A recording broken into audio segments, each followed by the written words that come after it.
give him glory. His love for Jesus is contagious, and his boldness is amazing. With humility and candor, Darryl confesses, I was a heathen, I was a liar, I was a womanizer, I was a cheater, I was an alcoholic, I was a drug addict, but I was a sinner, saved by grace. God's grace is sufficient. No matter who you are, he still has grace for you. No matter how far you go down, he still has a perfect plan for you. That's the prevailing theme you'll find woven throughout this book and throughout Darryl's life and testimony. Because of God's grace, it's never too late to turn your season around. Be prepared for yet another home run as you listen to this captivating book. Greg Laurie, pastor and evangelist, Harvest Ministries. Introduction.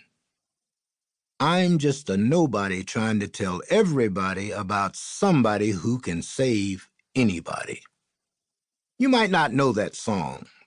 Though it has been adapted by others, it was written by the Williams brothers, a singing quartet that performed widely from the 1960s through the 1990s. Those lyrics are the song of my heart. For a season of my life, I was at the top of my game, and my game was baseball. Mammoth home runs, 8 All-Star games, 4 World Series rings. But seasons change. Bad choices and other misfortunes knocked me down hard, and God began a process of teaching me, reshaping me, and leading me into a new kind of life. Sports often serve as metaphors for life. You know, like when life throws a curveball you weren't expecting that drops perfectly across the center of your world for strike 3. We've all been there. When your plans fail, your dreams are crushed, your heart is broken, or your trust is betrayed. It feels like striking out. Whether or not you've ever worn a uniform for athletic competition, one thing is sure. If you're listening to this book, then you're all in for this game called life. And like a baseball career, seasons of life come and go. King Solomon said it best in Ecclesiastes chapter 3, verses 1 through 8. For everything there is a season and a time for every matter under heaven.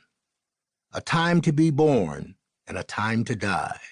A time to plant and a time to pluck up what is planted. A time to kill and a time to heal. A time to break down and a time to build up.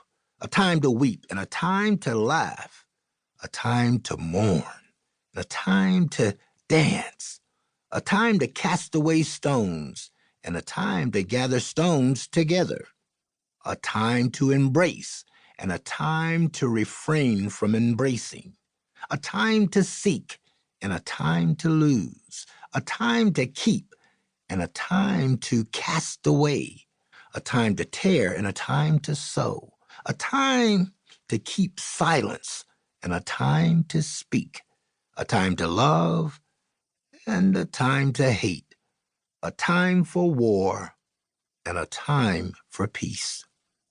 I don't know what your current season of life looks like, but I do know this. The Creator knew before you were born that you would be where you are right now. And whether you are happy or sad, have plenty or are in want, are delighted or disillusioned, God's desire is that you experience His powerful presence every day of every season of your life. It doesn't matter whether life has you soaring or slumping, winning or losing. Victory in Christ is possible. This I know because Jesus tells us so in John chapter 16, verse 33. I have said these things to you, that in me you may have peace. In the world you will have tribulation, but take heart, I have overcome the world. God can turn your season around for your good and His glory. He did it for me, and He